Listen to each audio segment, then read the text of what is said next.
নমস্কার। আমি জানি না এটা আমার ভাগ্য না দুর্ভাগ্য, কল্যাণদা যেই গরম গরম এত ভালো ভালো কথা বলার পর আমি কথা বলছি। কল্যাণদা, thank you so much for your kind words, love you. আজকে আমাদের অ্যাডমিনিস্ট্রেটিভ মিটিং, অনেক দূর দূর থেকে মানুষ এসছেন, আরামবাগ, চন্দ্রকোনা টাউন, রোড, ঘাটাল, যারা যারা এসছে আপনাদেরকে অসংখ্য ধন্যবাদ এখানে আসার জন্য এবং এরকম একটা অ্যাডমিনিস্ট্রেটিভ মিটিংয়ে ভাগ নেওয়ার জন্য। আমি রাজনীতিতে এসেছিলাম দিদির হাত ধরে, আমি রাজনীতিতে থেকে গেলাম দিদির হাত ধরে। আমার মনে হয় কি আমার দেখা শ্রেষ্ঠ মুখ্যমন্ত্রী, কারণটা বলবো কেন, তার নাম হচ্ছে মমতা ব্যানার্জি। আমি খুব পরিষ্কার কথা বলতে ভালোবাসি। আমি ঘাটালের মানুষের জন্য আবার ফিরলাম। আমার কোথাও যেন মনে হয় কি আমার 10 বছরের লড়াই এবং ঘাটালের মানুষের দীর্ঘদিনের লড়াই, 70-75 বলবো, আমি বলবো কি আমাদের স্বাধীনতার আগে থেকে লড়াই, যেই লড়াইটা হচ্ছে ঘাটাল মাস্টার প্ল্যান।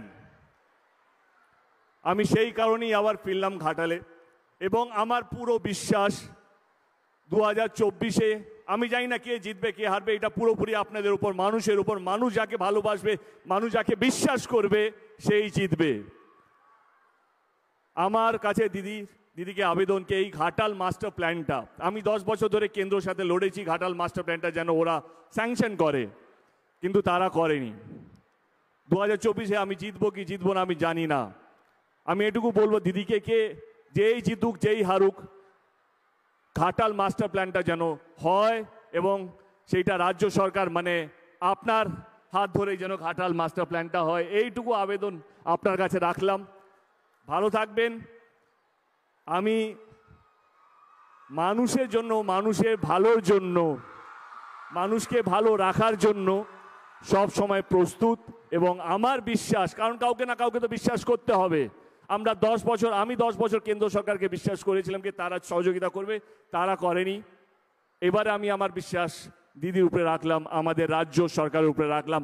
আমার বিশ্বাসকে 2024-এ পর রাজ্য সরকার সেইটা দায়িত্ব নিয়ে পালন করবে এবং ঘাটালে দীর্ঘদিনের সমস্যা, ঘাটাল মাস্টার প্ল্যান স্বপ্নটা স্বপ্ন থাকবে না, সেটা সত্যি হতে চলেছে। ভালো থাকবেন, সাবধানে বাড়ি ফিরবেন। অসংখ্য ধন্যবাদ।